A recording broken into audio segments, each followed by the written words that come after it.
Hi, and welcome to Midas Investing. Today we're going to be taking a look at Apple, ticker APPL. It's been a long time since I've taken a close look at Apple, what with them being one of the largest market cap companies in the entire world, as well as easily one of the most recognizable brand names. I was very curious to see how my feelings about the company have changed over the years. Let's take a look. Please like the video. It's the best way you can help us with the YouTube algorithm, and subscribe to the channel if you've not already. Also, consider joining our free Discord. The link is in the description below. So right off the bat, I wanted to zoom out and take a look at the global smartphone market, just as a general look of what exactly is the total market available for Apple and what type of portions of the market that they currently have. So here in the backdrop with the blue area is the actual global population of the whole globe, about 8 billion or so as of the end of this most recent year. And then the red area below that shows the total active units of iPhones that Apple currently has out and available. There are estimates you can find on various websites for this measure. Not amount of units sold, but the current active units that they have within their ecosystem. And of course, like I said, this is just iPhones that we're talking about initially. Now, in the green line, we have the share of iPhone users in the United States, and that's specifically the share of current smartphone users themselves.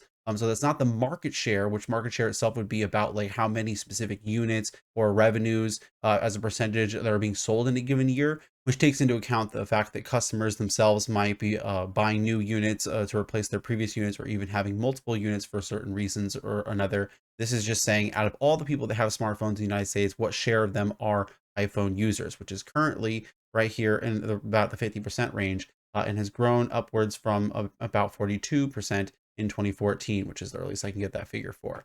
And we also have the smartphone users as a share of the global population, which was about 58, 59% in 2017, and then it grown at a pretty nice regular pace up to about 83.6% at the end of 2022. We don't have that number for the most recent year. But you can see that that's a pretty significant amount of growth, especially amongst the global population. And you can see, for example, that it's faster than the global population itself is growing, which itself is growing. So the idea reason why we're talking about this is that for the projections of this company, we're going to be trying to think about what percentage of the global population is going to have smartphones in 10 years from now, and what percentage of that, therefore, that Apple can take advantage of. Now, we were talking about their share of the users that they have here in the United States. It's the only ratio I could find giving us nice historic data going back several years. But I was able to find, at least for the most recent year, what share of the global user base that they have around the entire globe, which is 27.6%, just under 28%. So you can see that's a little bit more than half, but kind of in that same range there. I wish we did have that data going back further than that. But the point is, I'm going to use this as a little bit of a guardrail in terms of thinking about what percentage I think they could have. Because like I said, you can see that this is growing at a much faster rate than both their share has been growing in the United States, as well as the population has been growing globally. And so therefore, that means that if we just keep the ratio kind of even, I think that's actually a more conservative way to think about it, because probably a larger amount of share growth would come from international more than the slower pace of in the United States, since they're already at 50%. Now, this next chart shows their market share around the world, segmented off by the different continents. Now, this specifically is actually market share, not the share of smartphone users, as I was talking about. So it's not quite the same metric, but it still gives you an idea of where maybe some of the potential growth for them is. You can see worldwide, they are a little bit less than 30%, as we were just talking about. And in North America, it was more like 55% in the most recent year. And so you can see, for example, Asia less than 20%, Africa less than 20%, South America less than 20%. If I was thinking about where obviously larger amounts of growth might come in the future, maybe more of that coming from Asia.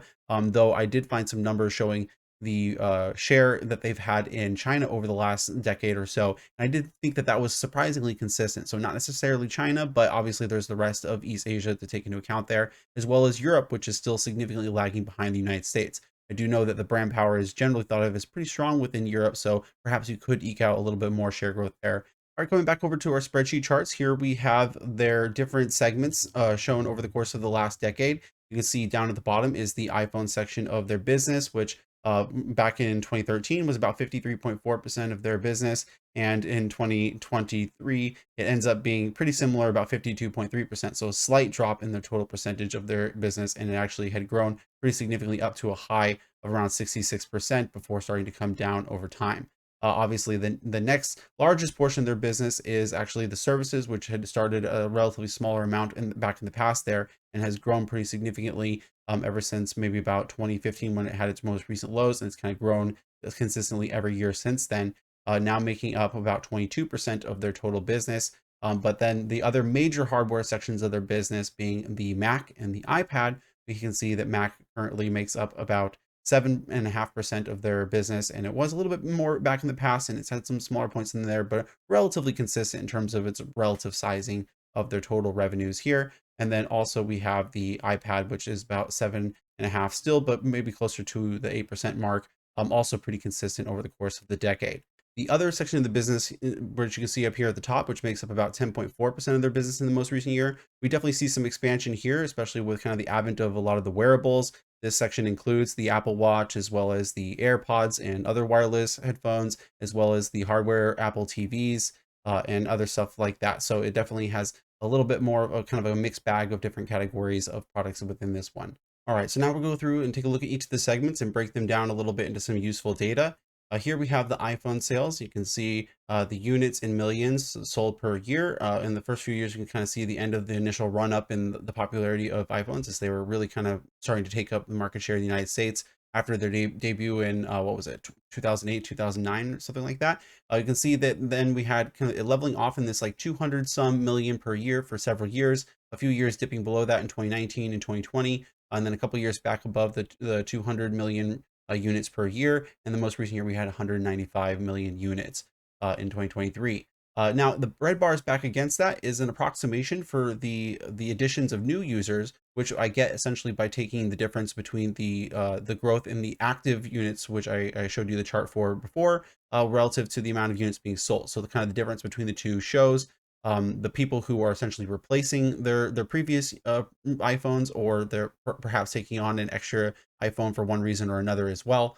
And then the yellow line backdrop against that is the revenue that they have for each of the units sold. So an approximation of the weighted average price per unit, taking into account certain other amortizations of deferred revenues and whatnot. So it's really just, like I said, revenue per unit. But we can see, for example, back in 2013, that was about $600. And then that's grown pretty consistently. It has a few leveling off points in here as well, upwards over time until the most recent year, we're up over $1,000 per unit. Now switching over to take a look at the iPad sales, we can see iPad sales were already at some relatively peak levels back in 2013 of about 71 million units. And then they kind of came down pretty significantly, dropping closer to around the 50 million, less than 50 million in the 40 million range of units per year for several years of 2016 through 2019. And we had a nice spike up again in 2020, what with all the stimulus money, probably 71 million units in that particular year, and then a little bit lower in the most recent couple of years at about 61, 62 million in 2022. We don't have unit numbers, unfortunately, for so all of the segments in 2023, but I'm still kind of essentially working on the trends here, trying to figure out what I can project going forward.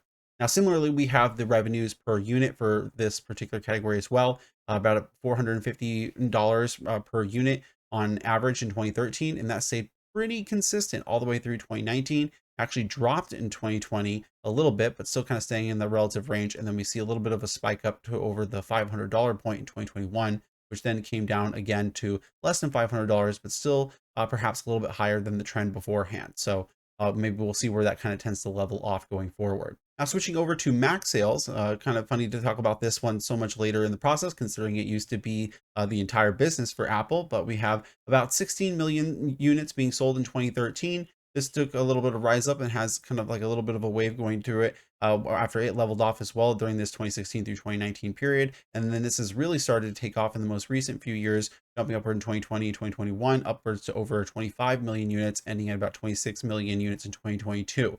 So in relatively peak levels as of at least last year. And then likewise with the revenue per unit, it was at about 1,300 in 2013, and that stayed pretty consistent, coming downward a little bit over the course of the few years, and then was actually on a little bit of a rise from 2016 through 2019, upward to around 1,400, almost 1,500 in 2019, and that actually took a pretty significant dip in 2020 before coming upward again, probably during the reflationary period, ending at about 1,500 and change in 2022. All right, now switching gears to take a look at the services, and really the next two segments are going to be a little bit different in the way we present it compared to the others.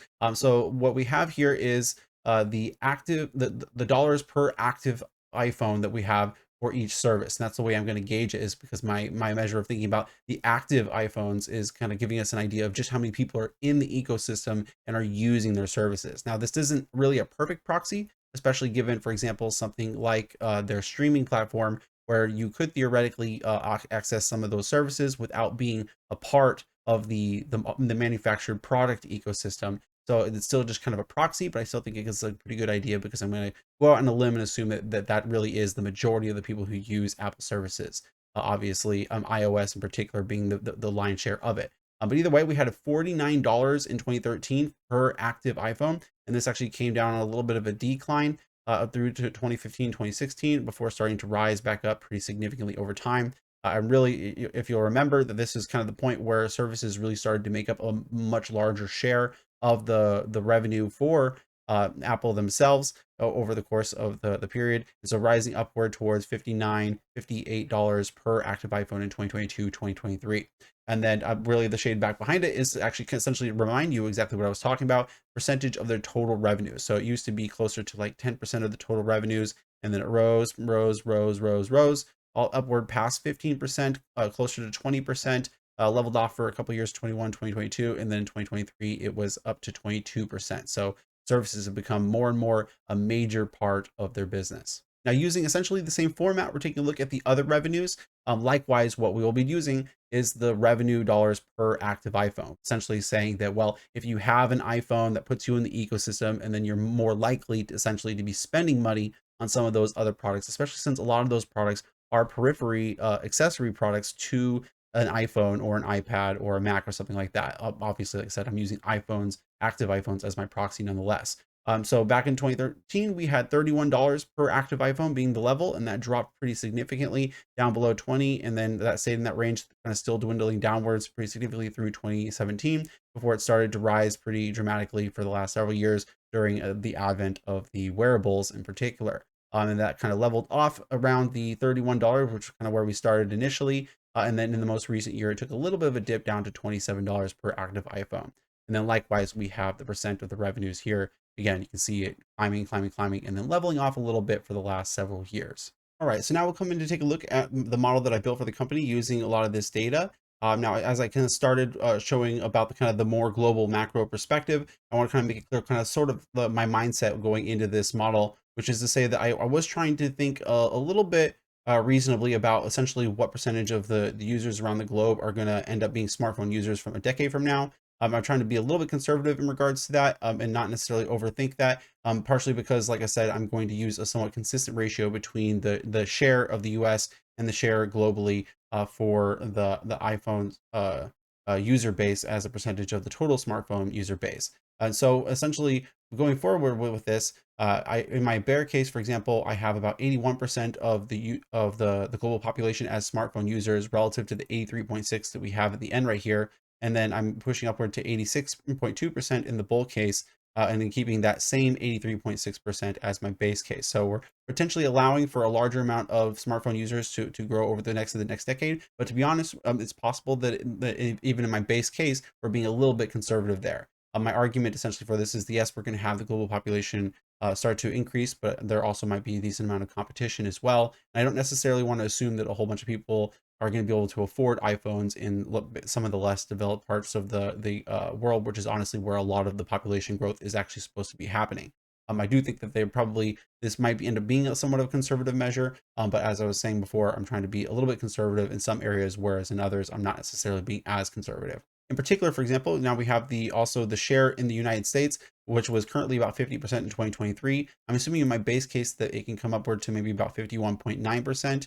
And then for the bear case, we're going to be assuming perhaps about 46.2%, in bull case 57.7%. So you can see it's a little bit of a wider spread in terms of like just how much difference I think is likely to occur here. I definitely think it is more likely to tilt towards the more the base case, and perhaps a little bit better than the base case. But considering how bullish I have potentially right here, I wanted to allow for some difference there. Now, as I was talking about the share that they have globally, I only had 1 year for, which is 27.6%.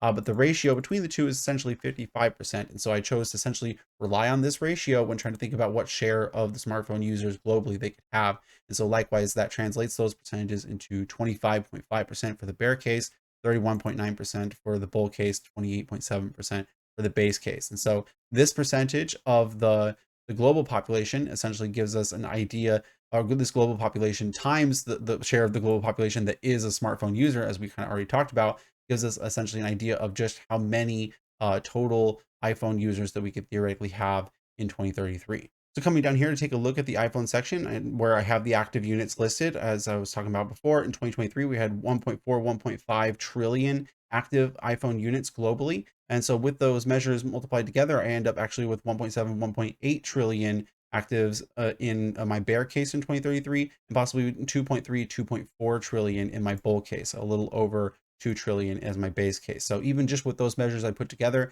as you can see, just even relying on some population growth and a little bit of growth in terms of their share levels and projecting forward with the ratios I talked about, you can see that we're already saying that they're going to have a pretty significant amount of increase in the total units. Now, I had also talked about the incremental user growth based off of kind of taking the difference between the total iPhone unit sales as well as the growth in the active units over time. You can kind of essentially get a measure of what the incremental growth of the users are.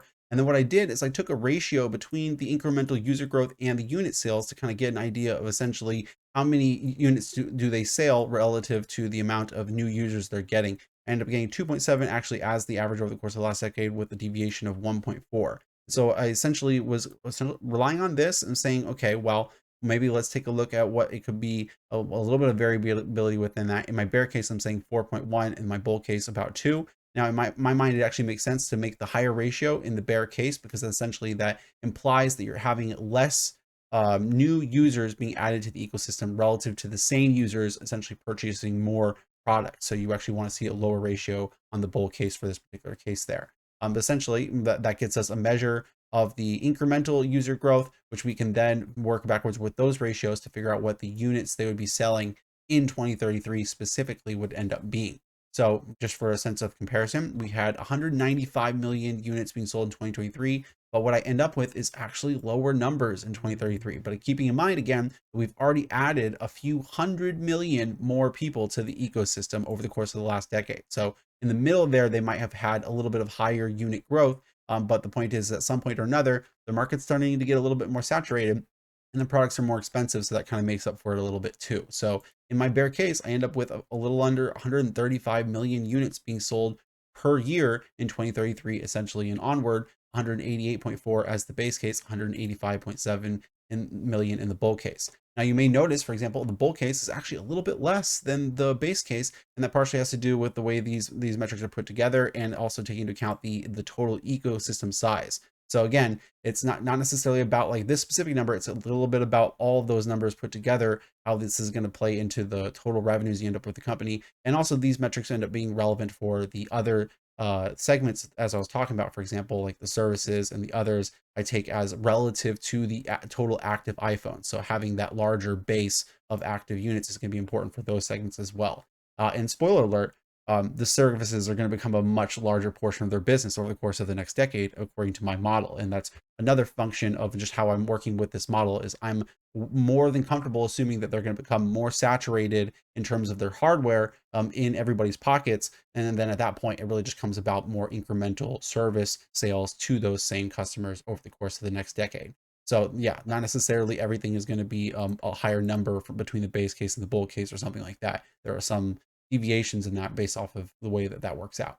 Either way, you put all those two together with the dollars per unit, which we saw a 5% on average increase per COGR on kind of like a moving average basis over the course of the last decade. And I'm assuming that in the bull case scenario that perhaps they could keep that same clip. And then I'm doing something relatively simple and then I'm just going to rely on a relatively similar number in terms of the growth in the median income in the United States over the course of the last decade. The median income is going to be the person that they're trying to sell to, since we have a 50% share in the United States. So it's very much going to be based off of that. I think in a bear case, which over the last decade, the median income grew at about 3.4% per annum. And so I'm going to say that maybe that's the bear case potential for how much they could grow the price over the course of the next decade. With, like I said, the same last decade being a guard stone for the bull case. So 4.3 being the the midpoint between those two. And that gets me up to 1,300, almost $1,400 in the bear case per unit of revenues per unit sold, and then about 1,600 in change in the bull case, a little bit less than 1,500 in the base case. So multiply that by the total units being sold, and we end up with 184 billion dollars for revenues in the iPhone segment in their bear case, possibly 302.5, 303 billion in the bull case, the middle base case getting us 280 to 281 billion. So coming down to take a look at the iPad now, somewhat similarly, we have the units being sold. I chose to essentially look at the ratio between the units sold relative to the iPhones being sold on any particular annual basis, and I want to see what that ratio was look like going backwards. It was a little bit higher in the past and seemed to come down into the 20s, and then kind of get a little bit snugly within that ratio ever since 2015. And so really, I was kind of thinking about it in terms of that. I was saying it looks like there's maybe a somewhat consistent ratio after the iPad really started to saturate the markets. And so we're mostly going to be relying on the guidestones between the averages for that. And so what I ended up with was about 23, 24% in the base case for the ratio between iPads and iPhones being sold, and about 28 to 20.4% in the bull case, the midpoint being 26.1. And so that what that ends up with is 32.3 million units of iPads being sold, 52.7 million units of iPads in the bull case being sold, 49.3 in the base case.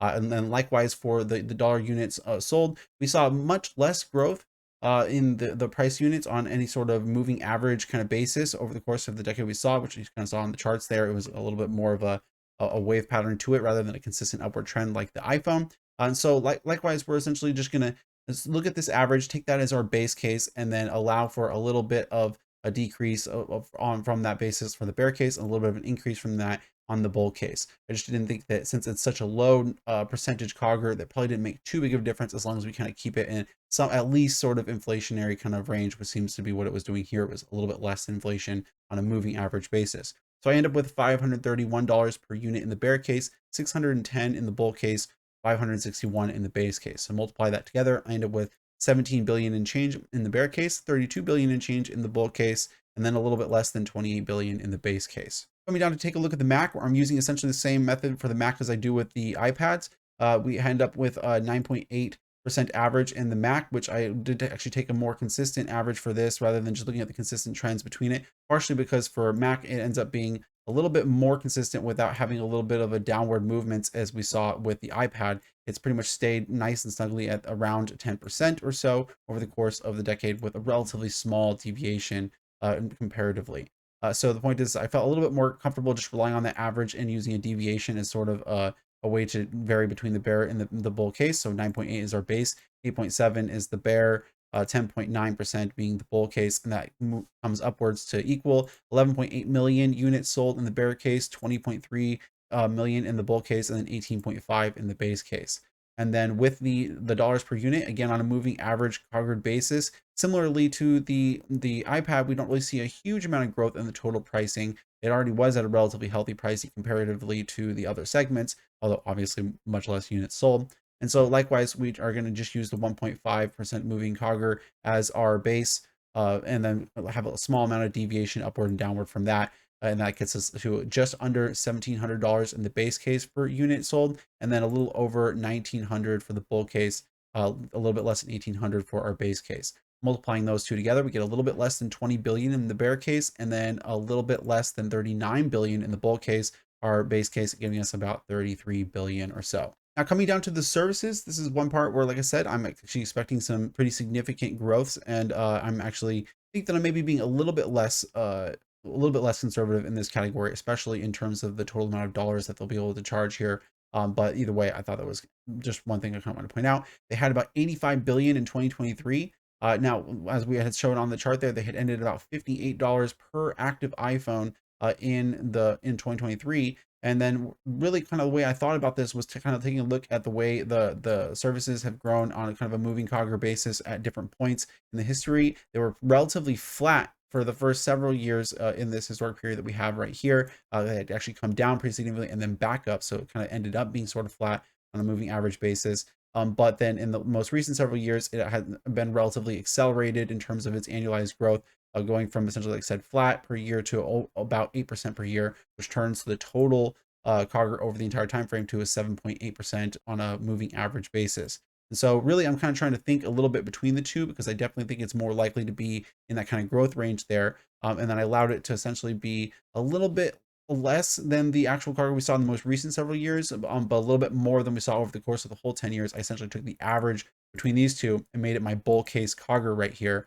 And then what I chose to do was to think about the average between the 10-year CAGR and those first 5 years as my bear case, and then the average between those two as my base case. And that got me 4, 6, and 8% respectively, which gets me out to $87 per active iPhone in the bear case, and also $126 per active iPhone in the bull case, 105 in the base case. So multiplying that by the total amount of active iPhones that we have already talked about, that gets us to 155 billion in the bear case for service revenues, a 301 billion in the bull case, 218 and change in the base case. Now, I also wanted to kind of like sanity check myself a little bit. As we had talked about, the percentage of revenues has grown pretty significantly over the last decade, from around a 10% level into the teens level pretty consistently, and then up around 20% for the last several years, up over 20% in the most recent year. So showing that they've more than doubled the services percentage of revenues over the course of the last decade.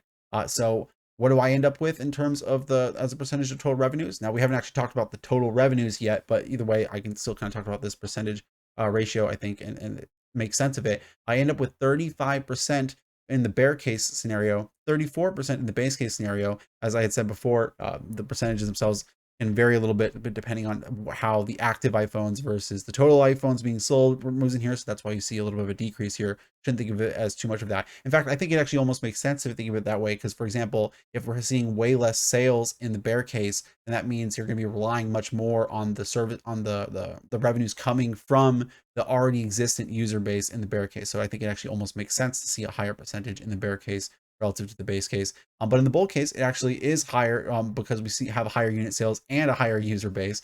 But then we end up with 39.1% for that. So 39.1% is on average between these three cases, it's about 36%, which would be like a 50% increase in terms of the percentage of revenue that we see right here versus the doubling we saw in the last decade. So it's still a significant increase in the total percentage of their revenues coming from this segment. But I think it's at least showing a slowing down in terms of that speed. And I think it's pretty reasonable in terms of this. And like I said before, I think I was being somewhat more conservative with some of the hardware segments. And so I feel a little bit okay about maybe being a little bit more bullish in terms of like the dollars per active iPhone CAGRs, for example, that I used here, and how that plays into the service revenues themselves. So coming down to take a look at the other category, which, as I talked about, technically includes some hardware stuff. But either way, I don't have very consistent and usable unit data relative to the total revenues to rely on in order to make any sort of projection. So either way, I'm going to use somewhat of a similar method as I did for the services, which was looking at the dollars per active iPhone and a moving CAGR basis, which I found that to be going similarly to the iPad and the Mac segments to be a little bit less than inflation in terms of the actual dollar level growth. It's not necessarily a huge amount there, and really does come down to essentially the growth of the total active iPhone base itself.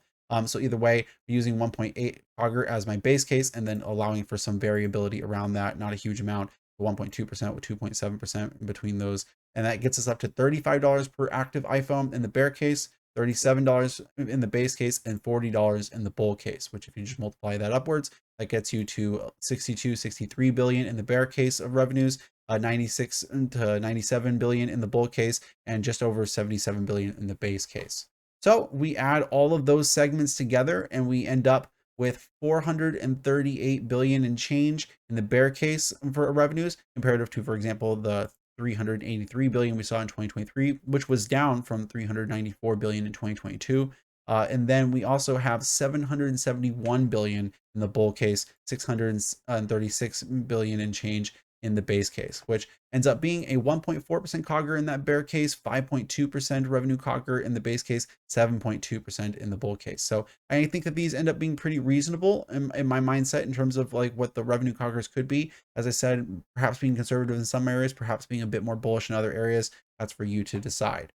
Now, I did also keep track of the gross margins and the SG&A costs that they have right here, because I obviously like to capitalize R&D costs, so I don't have that particularly listed here. But one thing that Apple does that's pretty neat over most of the most recent years of their filing history is that they separate out their cost of products versus their cost of services, which I found to be very, very helpful and very, very useful, especially since, for example, as I was talking about, we're showing a pretty significant change in terms of the percentage of revenues coming from services. And so I saw that as being one obvious way in which their margins, their operating margins could expand a bit over the next decade. So by taking careful measure of that, we can maybe take a look at where we think those margins are likely to go over time. So we end up with a 45.8% average for the product's gross margin over the course of the last decade, varying by about 2% in any given year, and 93.9% on average for the services, varying by about 0.5% per year, pretty consistently low deviation there for the services, and 6.5% on average for the SG&A costs, with about 0.5% of deviation on average for that as well. So I want to assume that the cost of products might actually be perhaps a little bit more of an expansion, but either way, I kind of base it around the bear and the bull case scenarios, essentially saying that, well, I'm perhaps for the bear case, it's going to return to the average, but maybe be a little bit below the average by about one deviation or so. And so 43.8% ends up being my bear case for the gross margin. And then likewise, the most recent year is a pretty high level of gross margin. So I'm assuming perhaps they can go one deviation below that, which not above that, because I do think that's already pretty pushing it relative to the most recent few years, especially as competition would become even more fierce as they have a higher percentage of market share. So 43.8 and 48.7 being kind of our guardrails there. And I essentially took the average between that to end up with this base case number there. Now with the cost of services, I'm essentially using a somewhat similar method, but I'm not relying necessarily on the most recent year versus the average because they're really, really close to each other. We're essentially just relying on the average and then taking one deviation upward and downward from that to give us an idea of where we think that that's likely to go. So I end up with 93.4% in the bear case, 94.3% in the bull case, and 93.9% as that center case right there. Similarly, for SG&A costs, 6.5% is the average with about 0.5% of deviation. So I allowed that to just deviate a little bit back and forth across the bear case to the bull case. And then if I take all of those costs together and subtract it from the revenues, I end up with operating income before R&D costs. Now this is taking out R&D costs, but also not even recapitalizing it in. So I have to make that adjustment when I actually make my valuation. But then that gets us to 133 billion in operating income before R&D in the bear case, 284.5 billion in the bull case, 214 in the base case in 2033. The similar number in 2023 was 144.2 billion, which was down a little bit from 145.7 billion right there. All right, now coming over to take a look at my DCF template, I have the bull, base, and bear cases put into the revenue section right here approximately. I do have it being varying a little bit from each of those, as I kind of typically do. I just like to make sure that the average essentially of the three cases ends up approximately close to the numbers that I had in my model. Although I will say that I actually have it being a little bit higher than that in this case. You could say that's me trying to maybe make up for a little bit of the conservatism that I had in some areas. And then also another thing that I'm doing here that I don't typically do, which is I'm actually weighting pretty significantly towards the bull case over the bear case or the bull case. I more typically often actually am a little bit more conservative in terms of the probability weightings that I do. I like to weight a little bit more towards the bear case. But in Apple's case, there's lots of ways in which they can take advantage of this user base, release new products that we're not even thinking about, and then expand their markets in that way through their brand power and the essentially goodwill that they've already built with their customer base. So I'm trying to essentially allow for that and the uncertainties that I have in my conservatisms in that way. But either way, we end up with about 668 billion as the expected case 10 years from now. In the short run, I'm essentially just relying on analyst estimates or being slightly lower than that. And then likewise with the operating margins, as I had said before, the operating margins that I'm using here are taking into account some of that net R&D capitalization costs relative to those before R&D numbers that we were talking about in the model. But in the short run, we're essentially kind of relying on analyst estimates and then making them comparable with R&D capitalization, which gets us essentially around the 30% line for the next couple of years. And that's going to expand closer to 34%, even 35% at one point here. And then that's going to kind of decrease towards about 32% in the terminal year, which gets us in line with essentially the numbers we talked about, including some R&D capitalization. I'm likewise also weighting towards the little bit of the upper end of the total outcome. So this expected case kind of already takes those weightings into account. This is partially because I am essentially assuming that they might do a little bit better in terms of the their ability to price things with their suppliers and also deal with competition, given that they are one of the better brand names in the world. I think it's much more likely that they're going to essentially keep things as they are rather than have their margins slip off in the future going forward. And then with capital costs, we didn't really talk about too much of their history in terms of the capital costs, but they typically haven't had a huge percentage of their revenues going towards reinvestment on net over the course of their history. They've had periods where they've had higher levels and then periods where they've had lower levels. But we're going to have that be essentially net non-reinvestment over the course of the next few years. They're going to be able to collect higher amounts of free cash flows. And then over the course of time, that's going to have to move towards a higher level of reinvestment. And then we're actually tilting more towards the more reinvestment levels in the terminal case in this particular part of the DCF. All right, and then in terms of thinking about the discounting as well as the terminal growth, we're actually relying essentially on the typical levels of discounting that I have in the short run, which is a little over 10% as an actual expected return potentially for them, and then moving towards the terminal case with implied multiples in line with their kind of historic past. They've pretty typically had only in the kind of the mid-teens levels of an actual multiple in terms of a forward multiple in their history. It's only in the last few years that they've had some higher level multiples.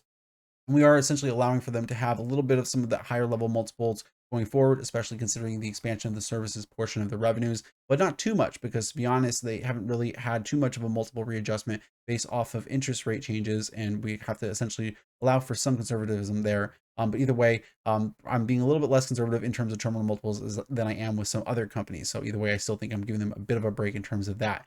And then what does that give us? Well, it gets us an interquartile range in terms of their present value currently of about $115 to $152 per share, with the midpoint being about $132 to $133 per share. The expected value, taking into account outliers, then goes up towards about $134 per share, with expected returns of about 6.7%. Coming down to take a look at the distribution, you can see how that paints it right here, with a decent amount of potential for the stock actually being worth less than $100, but also a few outcomes where it even ends up being more than the current share price, up over the $200 range. But to be honest, it is very, very overvalued. That's just definitely the case, with the single modal outcome still kind of being in that mid area around $135 to $140 per share or something like that. So coming over to the final summary page, you can take a look at the summary DCF information as it is displayed right here. I already was just saying the fair value at about $134 per share, expected returns 6.7%. That gives us about 29% of downside, very, very overvalued, and the percentile of the distribution being at 98%, which means we're pretty confident in saying that that is very, very overvalued. So definitely going to be hoping for lower levels before we really think about Apple as an actual investment. But either way, it's a very important company in the economy, so very, very useful to pay attention to. Please like the video. It's the best way you can help us with the YouTube algorithm, and subscribe to the channel if you've not already. Also, consider joining our free Discord. The link is in the description below. All right, that's going to do it for our valuation of Apple. Being fully honest, I was pretty much expecting to find the company to be much too pricey for my taste. And to be honest, part of my interest in taking a look at Apple had to do with being able to use this information when thinking about other companies, especially, for example, Apple suppliers. So pay attention perhaps for my next valuation where maybe we'll be using some of this information in that company as well. All right, catch you on the next one. Bye.